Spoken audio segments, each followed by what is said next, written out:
So I'll get into the sermon today. Let's go back to 1 Corinthians chapter 3 and verse 9. 1 Corinthians chapter 3 and verse 9. Understanding who we are is so important in this day and age. Who we are. 1 Corinthians chapter 3 and verse 9, for we are laborers together with God. You are God's husbandry, God's building. So this goes back to what I talked to 3 weeks ago, speaking of the building project of a Christian. Who we are God's building. There was a foundation that was laid, and we're building upon that.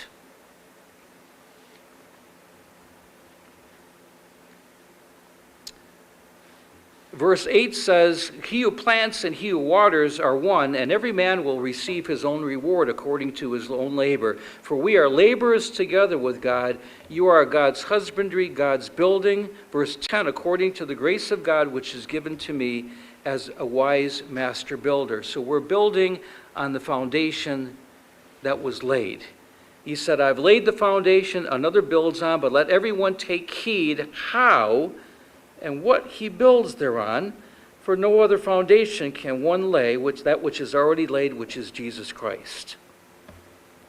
Verse 13, everyone's work will be made manifest, for the day will declare it, because it will be revealed by fire, and the fire will test everyone's work of what type it is. And we can go back and look at examples of maybe things that we've learned. Even when it comes, I've mentioned the example to me of idolatry. What does idolatry mean? What is the first commandment in our minds? How does that relate to us or our example? I've got a specific one. Because when I was 18, someone in the teen camp asked if I was in the time of muscle cars. I bet everyone here probably remembers or knows what a muscle car was. One of those cars with a pretty big engine, maybe with big tires and nice wheels or whatever it might be. I said, not only was in that time, I had one of those. And that was God's way of teaching me about idolatry. My muscle car was a lemon twist type of color. And I remember when I finally got that done and I had my nice wheels put on it and my nice chrome mags that were on it, I was coming home from the store. I had gotten the tires and somebody hit me right in the side and kind of mashed my car.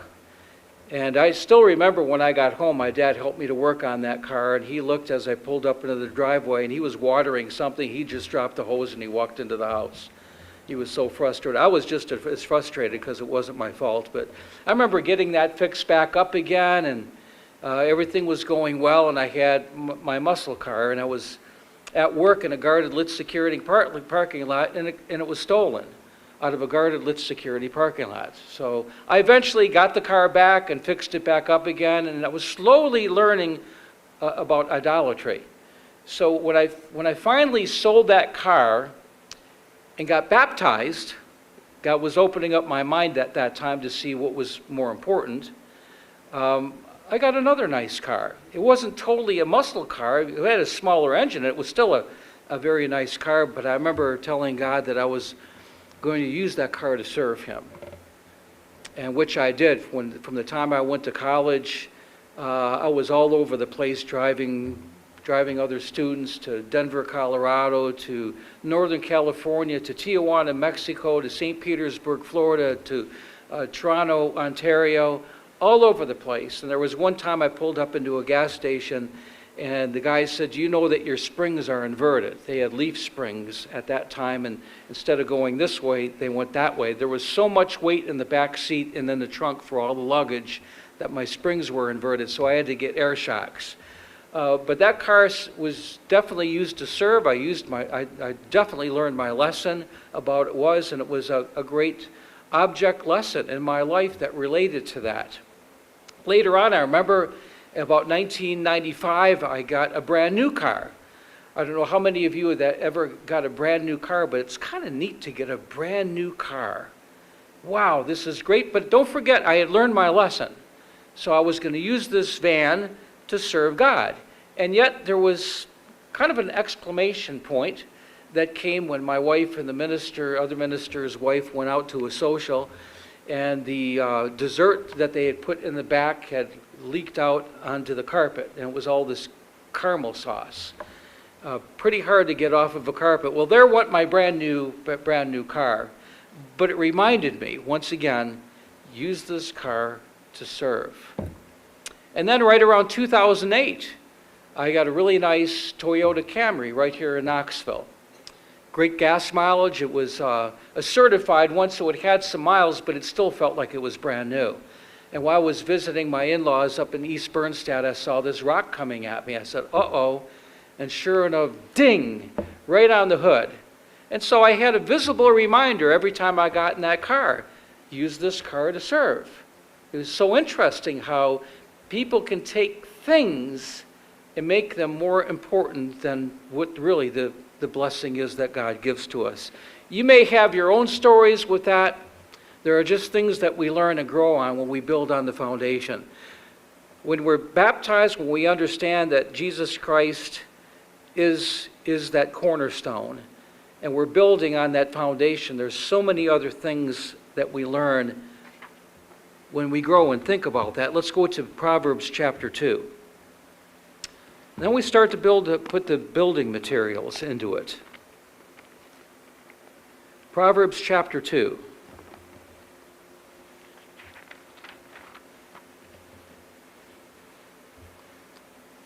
Proverbs chapter 2 and verse 1. My son, if you receive my words and treasure my commands within you, so that you incline your ear to wisdom and apply your heart to understanding, yes, if you cry out for discernment. Notice the words that are put in here. This is what makes all the difference in someone that just hears and maybe just comes, or one that's really interested in putting their heart and soul and might into understanding and learning about God's ways. Inclining your ear to wisdom, applying, that's all implies work that goes into this. If you cry out for discernment and lift up your voice for understanding, if you seek for her as silver and search for her as for hidden treasures, then you will understand the fear of the Lord. So it's not just a casual approach. It's not a casual approach. And we find when we put more of our heart into these spiritual things, the spiritual blessings will come as well. You'll understand the fear of the Lord and find the knowledge of God, for the Lord gives wisdom. From his mouth comes knowledge and understanding. He stores up sound wisdom for the upright. He is a shield to those who walk uprightly. He guards the paths of justice and preserves the way of his saints. There's a blessing that comes along with the application of doing these spiritual things, valuing what we have. So much more importance to this. And as we grow from our youth in the church, whether it's you're older and get baptized when you're older, but from those points on, you find yourself starting to grow. You look back on things that you've grown and you've learned in. And I'm so grateful for that. We can look back at the meanings of things. I remember when we go back to the late 80s or early 90s, wherever you were at the time, there was some big lessons that we learned, weren't there?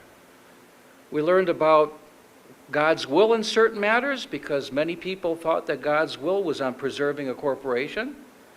And so we applied different terms to certain nouns, such as the church.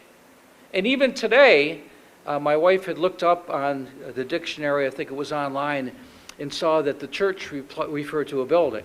We saw a whole sermon, if you saw Mr. Frank's presentation on what the church is. And some thought this, though, that God will never forsake his church, and that was true. But many looked at it in a different way, that he was going to preserve the physical structure. And now we look back and we realize, as hard as it was, we had some really nice campuses. We had probably three beautiful camps, if you consider, I think it was Loch Lomond, was at Scotland that we had as well. But 2 beautiful camps, we talk about that to this day. Wouldn't it be nice if we had a couple camps so we wouldn't have to look all over for the teens. Well, God provides, doesn't he? We don't have two of our own. We had two beautiful camps at the time. We don't have those anymore. Was that really the important thing to God, or was the spiritual blessings? How many things did we learn? When I first went back to the Big Sandy campus, my heart sunk. This was many, many years ago. But when I went on that campus, I saw all the blessings that we received from being there. My heart sunk. I look at it so different now. I can go on that campus now, and I can have a big smile on my face, and I can thank God for what he gave us at that time, because the physical structures are not important to him.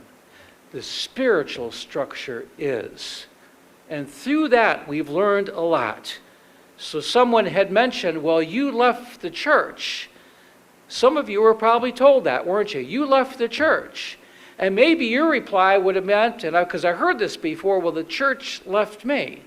Well, both were really wrong. Number one, you didn't leave the church, and the church didn't leave you, because how can the church, which is the ecclesia, the called out ones, how can that leave you? We've been with the church all along. The church is the body of believers who accept God's calling. That's the church. So we've learned something spiritually significant. And then we can see the blessings that God brings down, that he announces to his people, that he announces to the saints. In verse 8, once again, he guards the paths of justice, preserves the way of his saints. Then you will understand righteousness and justice, equity, and every good path. And when I watch some of the clips from online from the news, why is it that I get so frustrated? Because I realize that somebody is lying and not telling the truth. Because we understand and know what the truth is. You're not going to mince words on me for me not to understand that. The person's either dodging the questions, they're not answering them, they're straight out, or they're trying to twist the meaning of words. Can't pull that one on me. They'll say, are you calling me a liar? No, I didn't just call you a liar. But what I'll say is what just came out of your mouth was not true. I'll let God judge whether you're a liar or not. But what I just heard was not true. It's simply not true. Our young people are facing this more and more in their lives today. They're going to be the ones that need this, and this is how they can receive it. But their heart's going to have to be in more than just physical things. God blesses us with so many physical things, but the spiritual is so much more important. In verse 10, when wisdom enters your heart and knowledge is pleasant to your soul, discretion will preserve you. Being discreet. These are spiritual applications for God's people. Let's turn to chapter 3, or just over the page here. Chapter 3, verse 1. My son, do not forget my law, but let your heart keep my commands. For length of days and long life and peace they will add to you. Let not mercy and truth forsake you. Now look how he coins this. Look how he words this. Bind them around your neck. Write them on the tablet of your heart, and so find favor and high esteem in the sight of God and man. So many look to the favor of man. Who's more important than any man around? It's God himself. We have favor with God. You can go anywhere. One of the teens specifically asked me about their life and what they should do. I was glad that she actually asked, because I know many of our teens are in that spot when you get to be around 18 or 19 and finding out, what do I want to do? There's so many different avenues. So I asked her, what do you want to do? And she named something specific that she thought that she would like. But overall, she said, I really want to get married and settle down. I want to have children, and I want to be a stay-at-home mom. I said, well, that certainly is a worthy thing to do. You can certainly ask for that. She said, well, I'd like to make this much money, and I'd like to go this direction. What would you suggest? Well, I said, if you want to really make a lot of money, you're probably going to have to get a 4-year degree.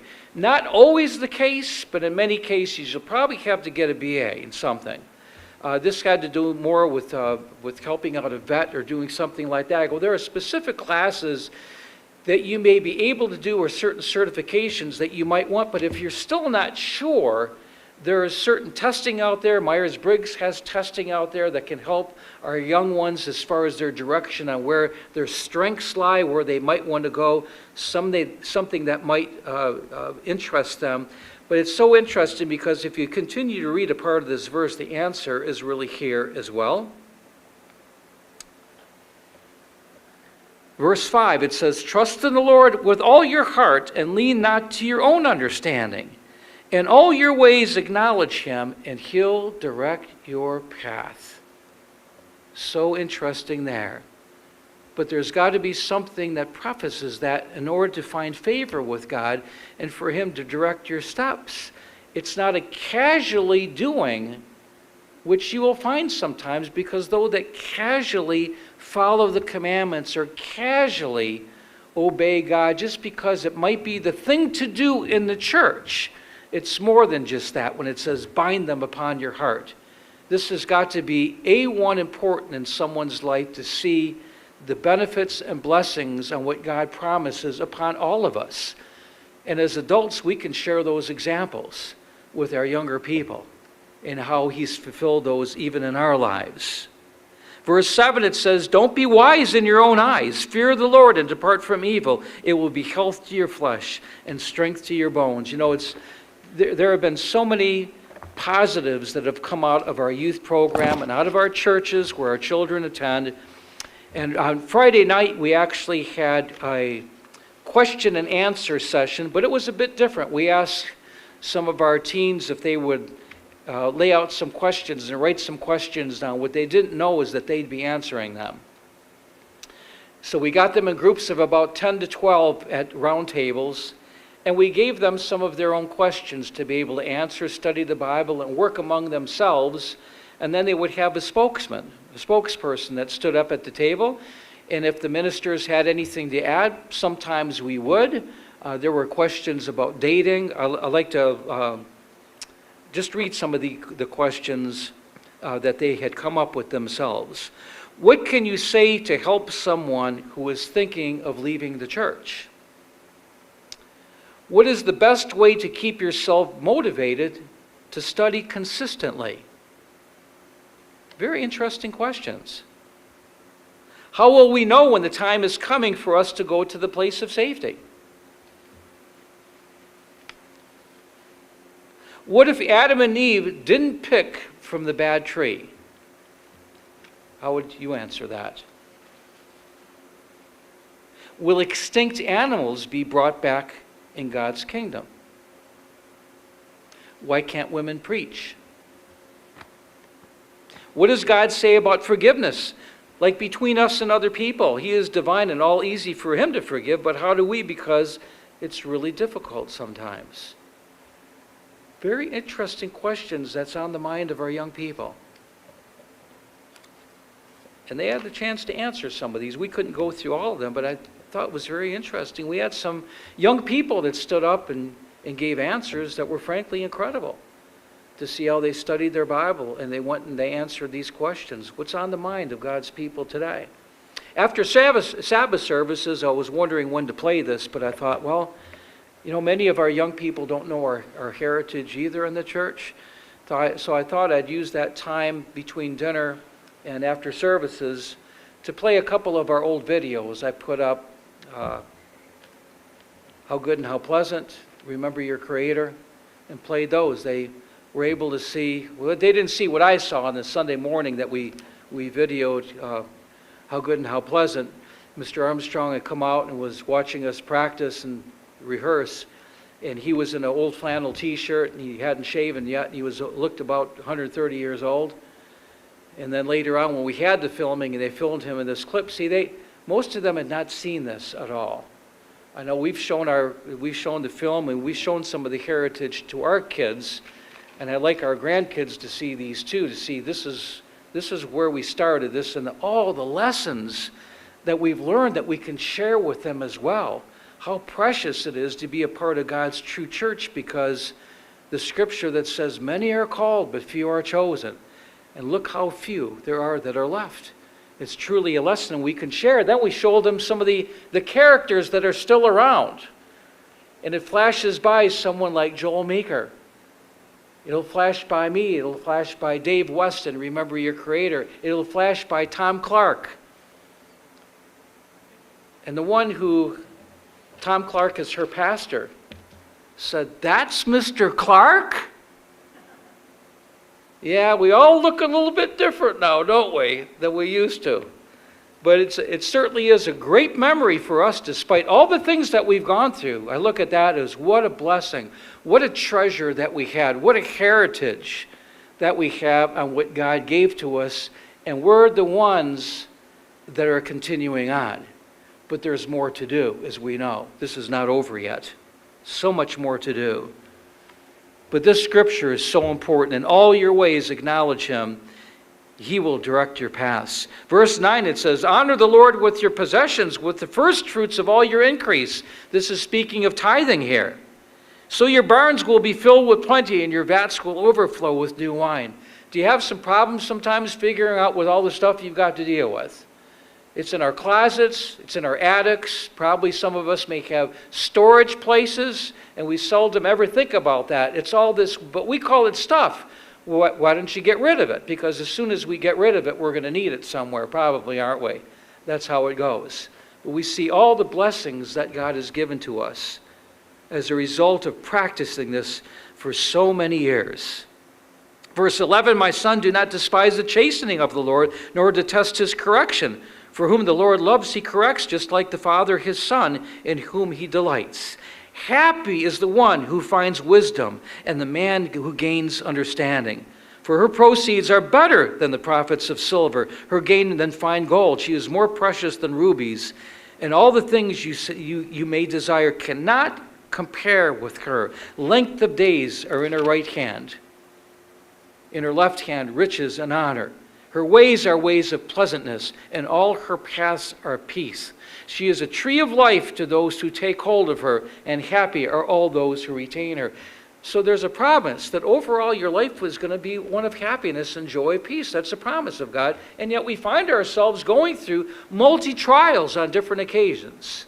It's not always easy in following the path of God, but frankly, it's not easy following the path the other way as well. There's so many more blessings that we can count upon when we call upon God.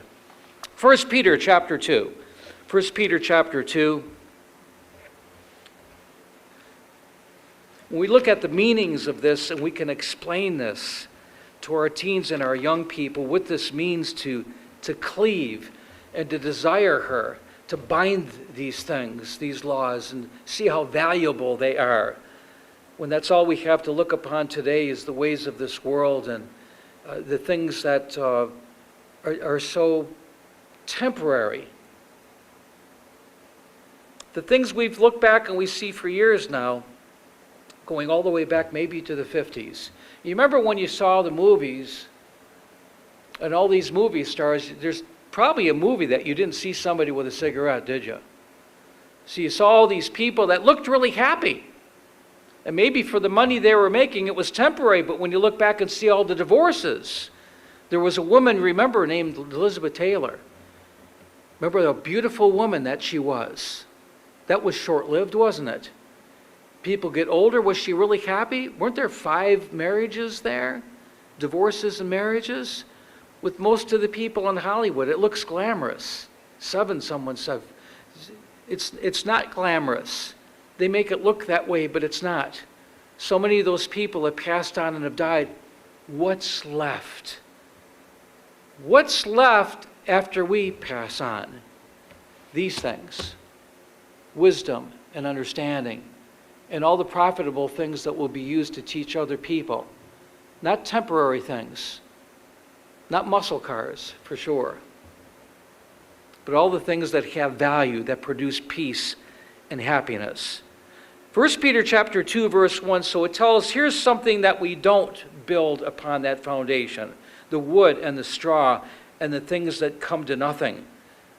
Peter says, wherefore laying aside all malice and all guile and all hypocrisies and envy and all evil speaking, we even learn not to evil speak about someone. And we catch ourselves, I think, a lot more because it seems so easy to evil speak about something. We just saw a bumper sticker on the way to London. I can't even say what it said, but referring to our president, blank Biden. And I go, how can you even put a bumper sticker like that? What does that teach people? How do they even allow that? That person should be ticketed for having that kind of vile language on a bumper sticker. But this is where our society has come. Just because we disagree doesn't mean that we evil speak about somebody. And our kids need to learn to catch this just as we do. When we see something that might be evil even, or corrupt, to not evil speak. God knows exactly what's going on. He's got a plan. He's mapped out the future, even for this country. It's interesting, as I look back and saw some of the history of this country, there are certain things that happen in the battles and wars that we fight. How many here know about the Battle of Brooklyn? Has anybody heard about the Battle of Brooklyn? Take a look at that history. Because if that would have failed, there would be no more George Washington. He was doomed. The battle was lost. George Washington was there with the rest of his troops. The escape routes were very slim because the British controlled the seas. The United States did not have a navy. So it was the British who ruled the seas. And yet Washington was able to escape from that little borough of Brooklyn over. He crossed, I think it's called the East River, which is not even a river, actually, it's an estuary. But he was able to escape from the British, and the next morning a fog sat down upon that river so that the rest of the men were able to escape, and the battle was continued to another time, and we know the outcome of what took place. It wasn't just that. It was so many other things that took place. If one pilot did not finally spot one of the Japanese fleet, then the tide of the battle would have probably been turned. At that time, it was called the Battle of Midway. And 4 Japanese carriers were knocked out in one day that turned the tide of that whole sea battle in the Pacific. So many things like that turned out that way. We were not supposed to win. It was an impossibility for this country to exist. And so we bring it up to our day and age. So many people I heard back in right around 2010 and 2011 said it was not possible for this organization to continue to exist. We saw God do something different. I'm not criticizing, I'm not mocking, I just saw what happened, and I know that these men out at our headquarters understood that and received the blessings that we've received. So many blessings from God. We made tough decisions to go forward, and God blessed us.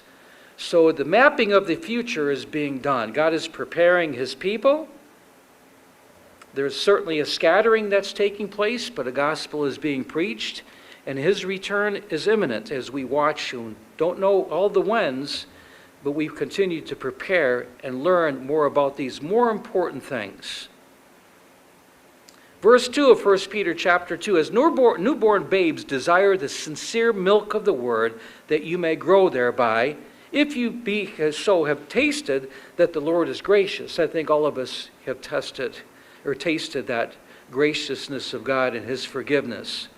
To whom coming as a living stone, disallowed indeed of men, because they may accept Jesus Christ, but they reject everything that he said to do, such as the statutes in that of the holy days.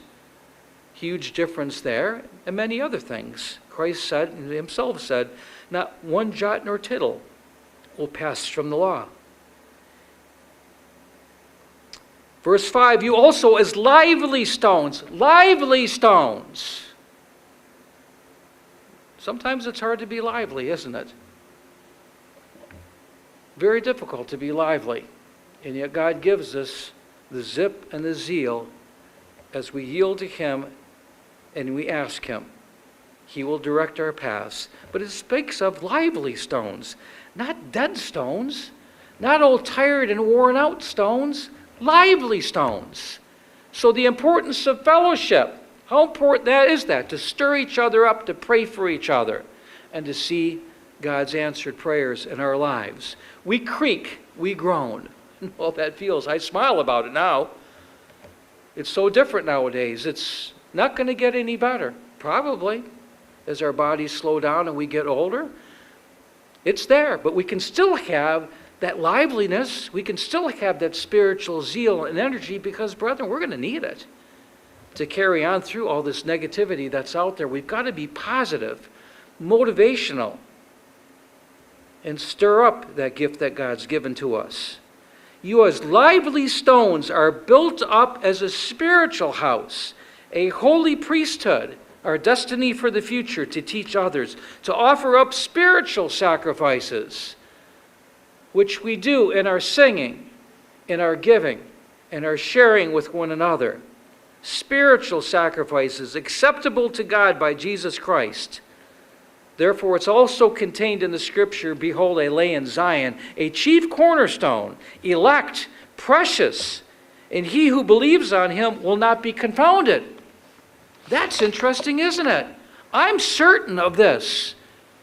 And decisions that we made going all the way back, I'm so certain of it. For some, maybe the mind was clouded for a bit because of the lack of a full understanding on maybe what was taking place. But I tell you, when I saw a book came out called God Is, I wasn't confounded. I wasn't confused. But for some, remember, everything that came out from the church was accepted. You weren't called upon to study whether it was true or not, and never saw whether that never has changed, never has. We're still called upon because the source of all truth is in the Bible. Ultimately, it's going to be there. And if any of our booklets and writings square with it, that's a good thing. But we saw things happen. And we hear things today, even in our society, that I'm certain of. I'm not confounded. I'm not confounded one bit that God created man and a woman to be married. That doesn't confound me. I'm not confused by it. I know who the crazy ones are. I know who the confounded ones are. I know who those that are trying to promote this stuff. I know it's called a woke movement. And it's not woke at all. If anybody's, see how Satan tries to twist that? If anybody's woke, we are. I see exactly what's happening. And we'll leave it to God to take care of that. We can pray about it. I can't change the system. But I certainly can disagree. I can certainly say that's not right. I can certainly say that's abominable. And that's what I believe, and that will never change in my mind because it comes from the Word of God.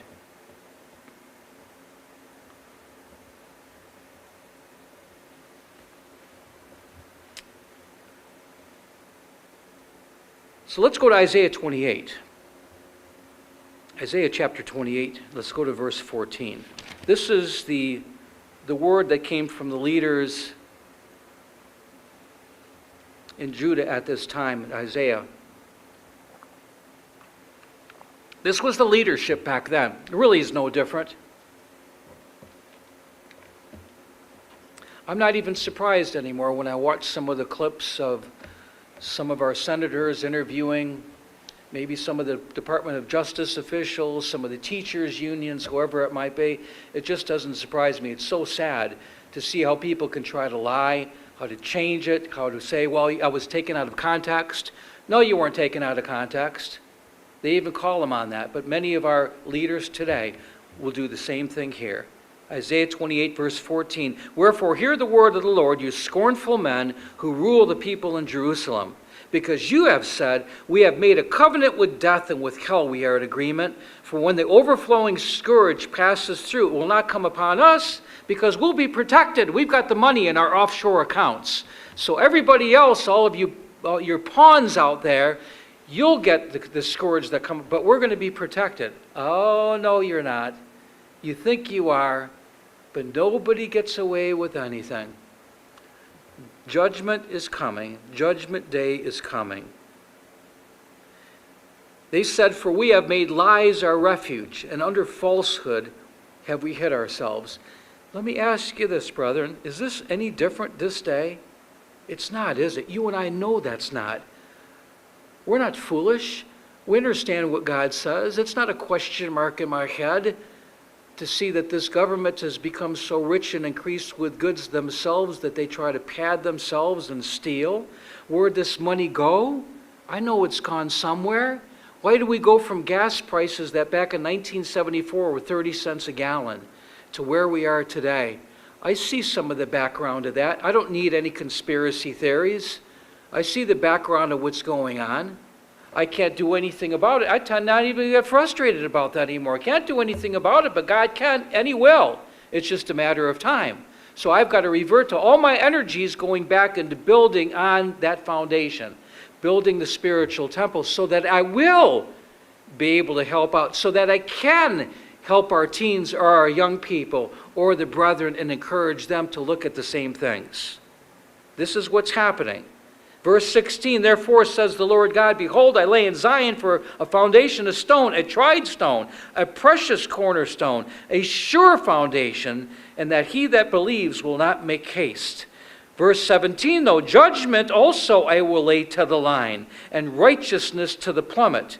And the hail will sweep away the refuge of lies, and the waters will overflow the hiding place.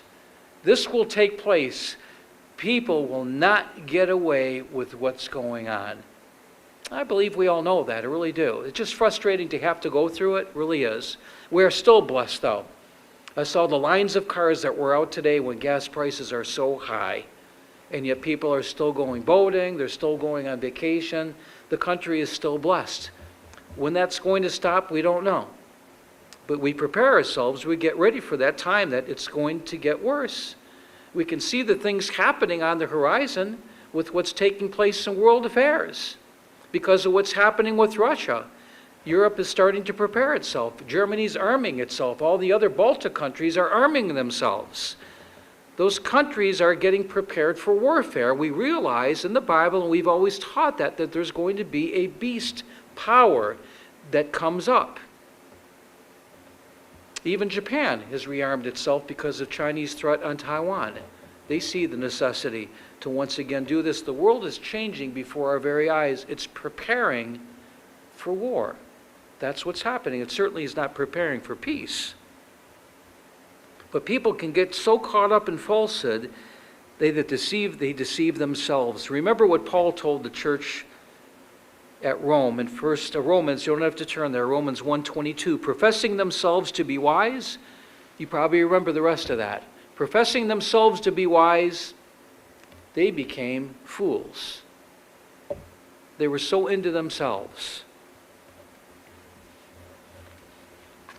Job 4, verse 19, how much less are those who dwell in houses of clay, whose foundation is in the dust, who are crushed before the moth. They are destroyed from morning to evening. They perish forever without anyone regarding them. They're here, then they're gone. Look what's happened in our lives. It was there, it's gone. What do we have left? The education, the memories, the fellowship, the lessons that were learned. So many important things that are left from all the wonderful things that we were able to participate in. Let's go to 2 Timothy chapter 2. 2 Timothy chapter 2. Paul's encouragement to Timothy. 2 Timothy chapter 2 and verse 19. 2 Timothy 2 and verse 19. So once again, I take this whenever I see this, I'll go back to the statutes. And I hope all of our young people, wherever they're at, I pray that the parents will teach them and not take it for granted about what we may know, that our kids may not know the statutes. They might not know a lot of these things. How many people are actually reading and studying? And yet all the information is out there. 2 Timothy 2, verse 19, nevertheless, the foundation of God stands sure, having this seal, the Lord knows who are his. And let everyone that proclaims the name of Christ depart from iniquity. That's part of the mapping the future, part of that plan, and getting sin cleaned out of our lives. Verse 20, but in a great house there are not only vessels of gold, of silver, but also of wood and of earth, some to honor and some to dishonor. That's the point. This is our temple. Is everything within our temple pure? No. We've got a job to do on rooting it out, on being purified. That comes back from looking at the scriptures, getting maybe the anger, the unrighteous anger out of our lives, the things we may fall back into, the challenges that are out there, even for our youth, the challenges within the church, new challenges that are on board. It used to be that you could go to a certain drugstore or a certain store and buy pornography. It's free now. Access is open from a very, very young age, and it's causing problems, huge problems that are affecting marriages, that are affecting relationships, that are affecting the mind and the way it thinks on the way God made something to be pure. Satan has introduced something that's perfect for him. Mass production of something that's so evil and free access to it.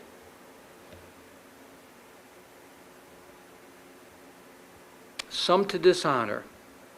Verse 21, if a man therefore purges himself from these, he'll be a vessel to honor, sanctified and fitting for the master's use and prepared for every good work. That verse right there refers to the future. That's why we're going to the Feast of Tabernacles, to reflect on our future. It says honor. The people of God by that time will have been honored. We will be a part of God's family. We will be vessels prepared for use to teach others and help others in the things that we've been taught as well. And so it refers to some other things that we put out. Youthful lusts. The youthful lusts, as I said, some of the idolatries that are out there. This thing right here is becoming an idol. I can't remember if I mentioned last time after thinking about this, so much time is spent that people go through and they look at other people's lives and what's going on and realize it's difficult because we have all these friends and we want to know, let's keep up, let's touch base with them, and you find yourself not having much time left to do anything else because you look at what somebody's doing and see, we had a lot more time in our day and age when all you had is a telephone. I can never remember someone going on vacation and I would call them up and go, hey, I heard you went on vacation. I like that. See, now we like everybody. Oh, I like that. I like that. Oh, I like that. Oh, you did new cupboards. Oh, I saw you got new cupboards. I like that. Now we just press the button like. And all of a sudden, time's gone, isn't it? This is a wonderful thing to have, but also this is that tree of the knowledge of good and evil.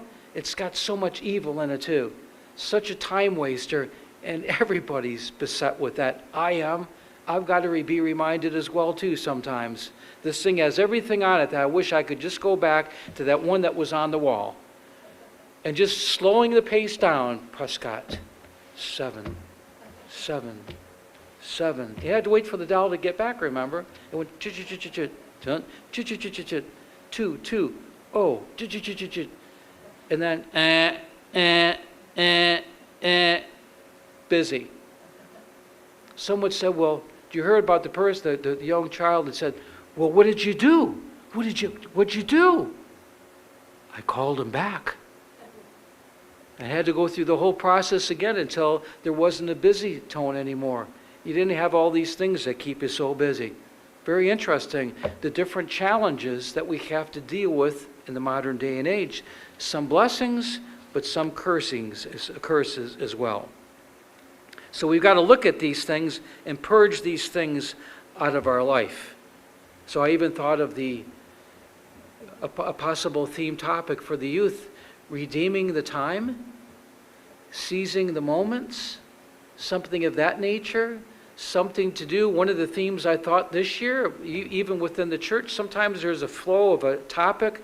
And as I saw us come out of Pentecost this year, there was this overwhelming theme I saw from some of the other ministers. What are we doing with what God's given to us? So in looking at the themes, I'm mapping the future. What about now using the Spirit of God within us? But how do we do that?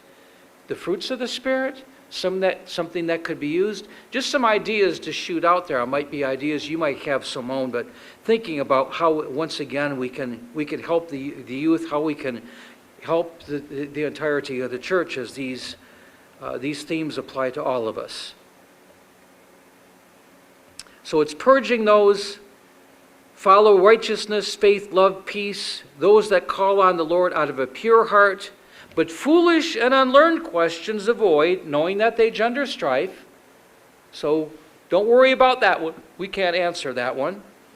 How long were Adam and Eve in the garden before Satan confronted them? Don't have the answer.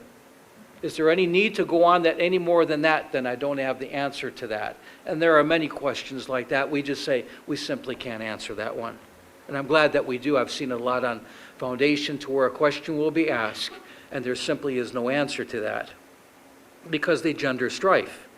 Verse 24, and the servant of the Lord must not strive, but be gentle, apt to teach, and patient, in meekness instructing those who oppose themselves, if God peradventure will give them repentance to the acknowledging of the truth, which has happened to all of us. We all had to repent, that they may recover themselves out of the snare of the devil, who are taken captive by him at his will. These are the things that we're supposed to do, that God says we're looking at these things, these important things. They're of so much more value to the physical. Let's go finally to 1 Timothy chapter 6 and verse 18.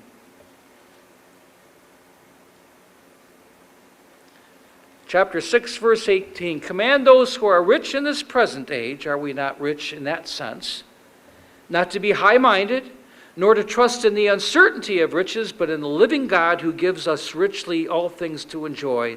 Let them do good, that they may be rich in good works, ready to give, willing to share. That I have seen in this congregation. I'm grateful to see the giving nature that's been here as much as possible, as small as we are, to reach out to others. What a blessing that's been. That comes from the Spirit of God. And we need to continue that. Verse 19, laying up in store for themselves a good foundation against the time to come, that they may lay hold on eternal life. Those are the most important things that we're to follow. So it's a process, but it's understanding what's most important. It's understanding the project that God has given to each and every one of us. Not that we don't have an overall project building among all of God's people. We all have our individual project as well. As it said, the chain is only known by its weakest link. We come together as a church individually, knowing that we are building on that foundation, and that will continue until Christ returns. Let us build on that, the good things, the precious materials, that we will be counted vessels of honor in the time to come.